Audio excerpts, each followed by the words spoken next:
paradise put up a parking lot with a hotel, a boutique, and a swinging hot spot. Don't it always seem to go that you don't know what you got till it's gone? Hey, paradise, put up a parking lot.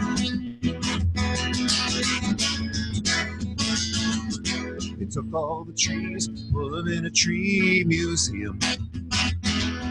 They charged the people $1.50 just to see them. Don't it always seem to go that you don't know what you got till it's gone? But hey, paradise, put up a parking lot. Hey, paradise, put up a parking lot. Hey, farmer, put away the DDT now. Give me some my apples, feed me with the birds and the bees, please. Oh, don't it always seem to go that you don't know what you got till it's gone? Hey, paradise, put up a parking lot. Yeah, but hey, paradise, put up a parking lot. Last night, heard the screen door slam. Had a big yellow taxi, took away my old man. So don't it always seem to go that you don't know what you got till it's gone? Put on a parking lot. Well, they paid paradise, put up a parking lot. Oh, don't it always seem to go that you don't know what you got till it's gone? In paradise, put up a parking lot. Yeah, the paradise, put up a parking lot. Well, the gay paradise, put up a parking lot.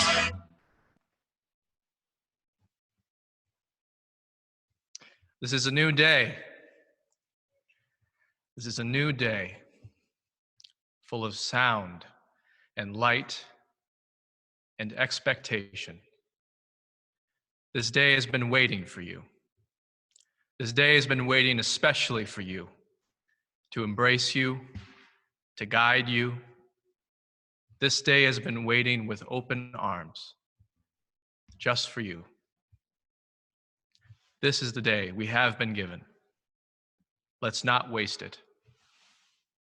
Come now, let us worship together. Welcome, everybody. My name is Reverend Joseph Boyd. We are streaming live via Zoom at 1105 Elm Street in Youngstown, Ohio, one of the best cities in the world.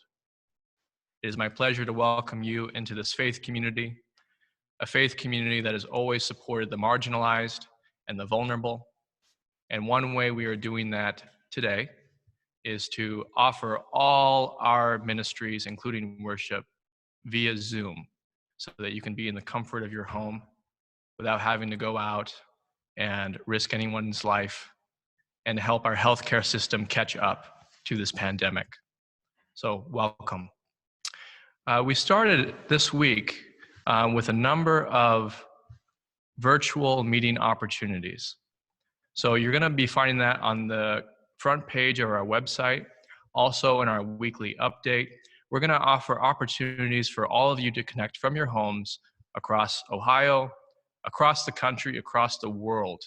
Opportunities to connect with one another. There are gonna be daily opportunities. I just wanna bring to your attention one particular opportunity. There's gonna be a dinner party, 6:30 p.m. on Wednesday, Eastern Standard Time. We're gonna, please come with your dinner, your beverage, and join us in community through Zoom so that we can share food with one another and do something which humans have done since the beginning of our species. And following the dinner at 6:30 at 7 o'clock, Kelsey Myers is gonna be offering a workshop on creative writing. So again, this is all free. It's for everyone in the community, anyone who wants to join. And you're gonna find that link in the same link for our worship service, the same Zoom link. Just click on that, 6:30 p.m. on Wednesday, and then following afterward at 7 o'clock.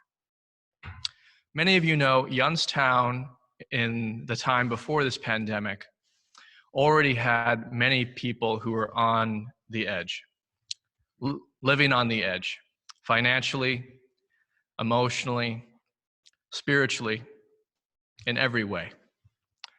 No doubt this pandemic is taking those folks who are on the edge and pushing many of those over the edge.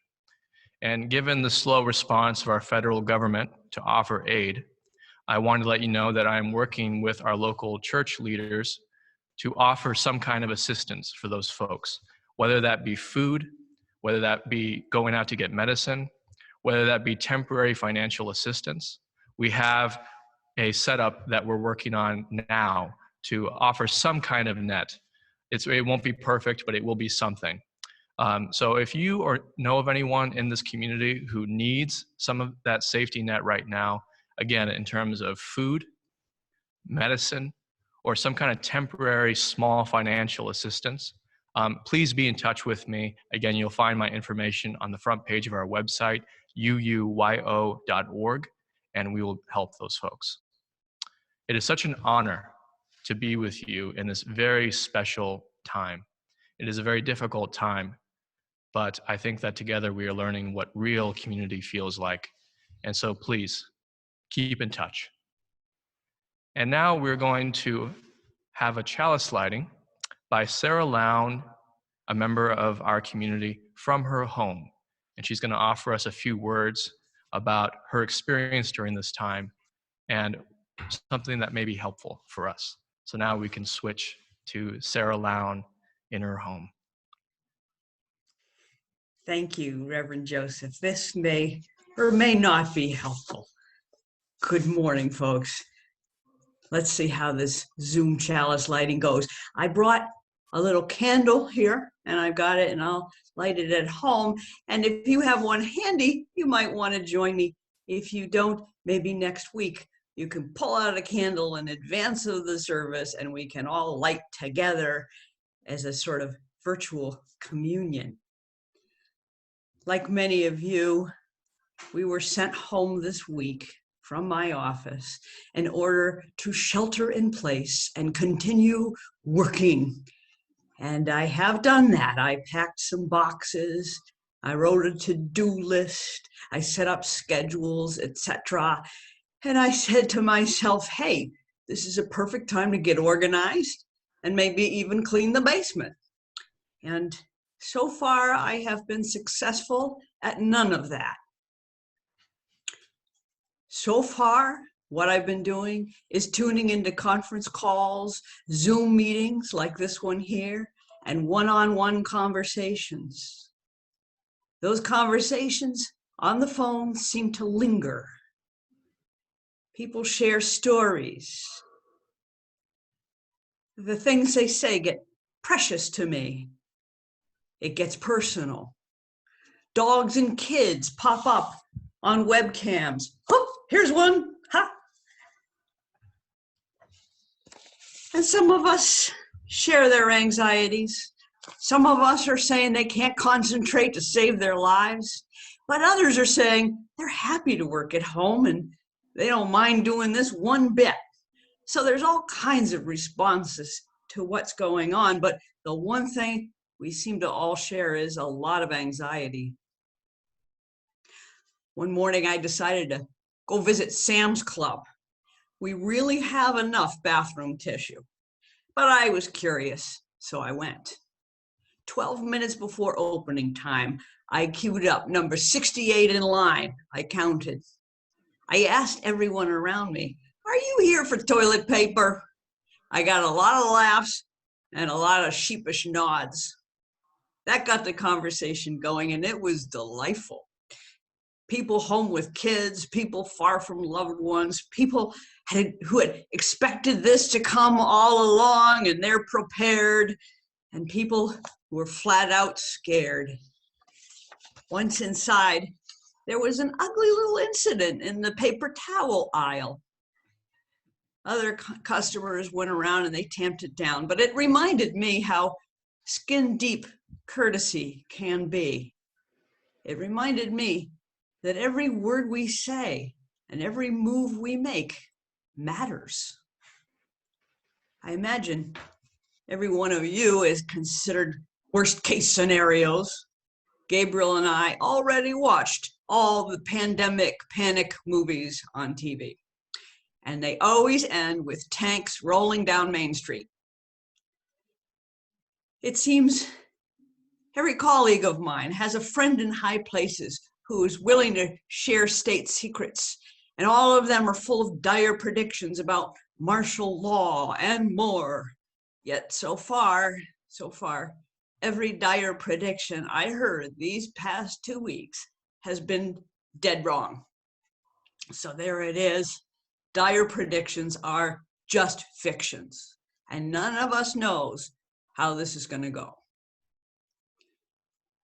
One last thought.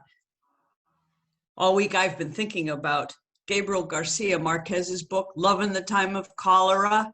It's a good book if you have a chance to pick it up. It's about two young lovers who are torn apart by social circumstances. They go on to live lives that are variously successful and ugly, rational and romantic. It's hopeful, it's tragic, and there's philandering involved, and quite a lot of it, so it's worth reading.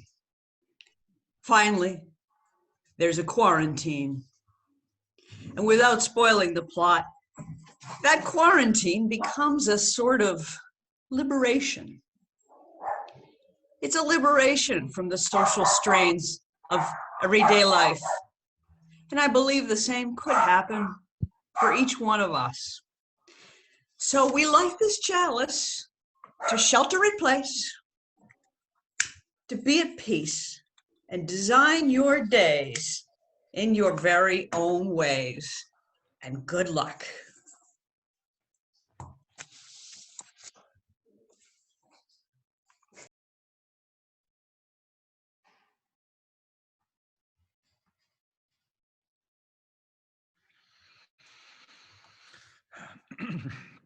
Thank you, Sarah, for that wonderful chalice lighting. And go ahead and go and read our covenant at this time. No, we don't have order of services, so for those of you that remember, and if not, here we go. Love is the spirit of this church, and service its law. This is our great covenant, to dwell together in peace, to seek the truth in love, and to help one another. And then doing the offertory, each month we give an organization that supports transformation in our community, which is the heart of our mission. In the month of March, we are giving to the League of Women Voters of Greater Youngstown. There's a link to give on the front page of our website, UUYO.org. The League of Women Voters of Greater Youngstown was established in 1930 after the right to vote for women was passed, and is the nation's most effective grassroots organization. In addition to our work in the elections area, League volunteers work on issues of local importance, from education to land use and housing. The League of Women Voters does not support or oppose any candidates for office or political parties. It wants everyone to vote, so our elected leaders represent our entire community. The League of Women Voters works to connect people directly with government, provides and works from facts, educates, and advocates for change. Additionally, in 2019, they led efforts to establish the Valley Votes Initiative, which is a voter registration, education, and mobilization initiative that will include countywide voter engagement activities now through the 2020 elections. The goal of the coalition is to register, engage, and see increased voter turnout in all Mahoning Valley elections. Okay.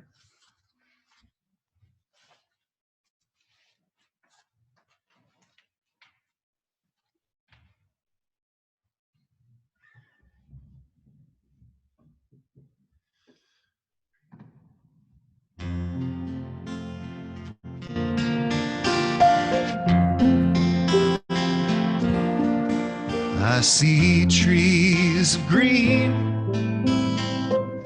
red roses too. I see them bloom for me and you, and I think to myself, what a wonderful world.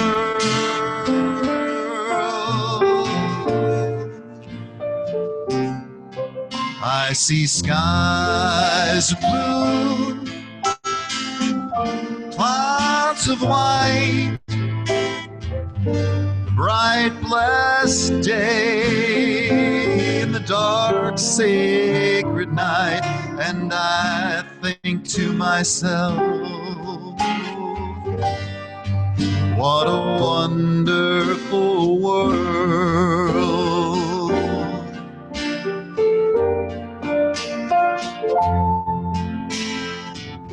The colors of the rainbow, so pretty in the sky, and also the faces of the people passing by. I see friends shaking hands, saying, how do you do? They're really saying, I love you. I hear babies cry, I watch them grow. They'll learn much more than I'll ever know. And I think to myself, what a wonderful world.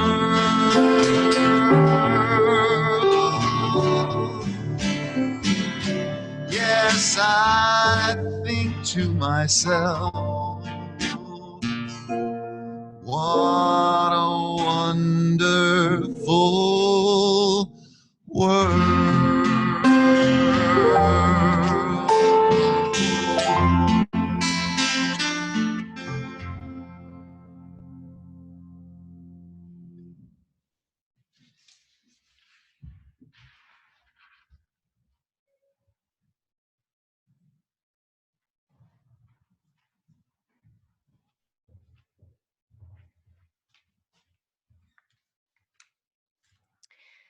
Chanting is a practice found in many spiritual paths, where the singing of repetitive sounds is said to open a doorway to deeper presence and connection to oneself and others.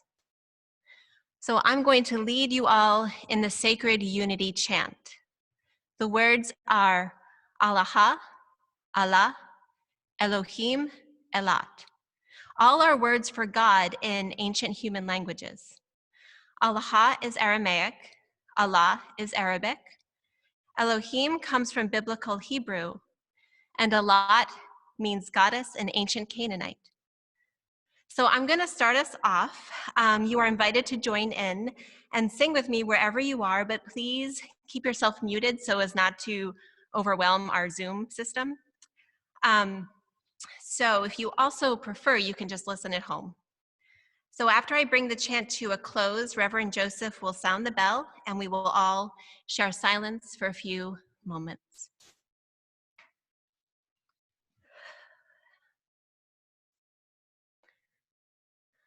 Allah, Allah, Elohim, Elat. Allah, Allah, Elohim, Elat. Allah, Allah, Elohim, Elat. Allah, Allah, Elohim, Elat. Allah, Allah, Elohim, Elat. Allah, Allah, Elohim, Elat. Allah, Allah, Elohim, Elat. Allah, Allah, Elohim, Elat. Allah, Allah, Elohim, Elat. Allah, Allah, Elohim, Elat. Allah, Allah, Elohim, Elat. Allah, Allah, Elohim, Elat.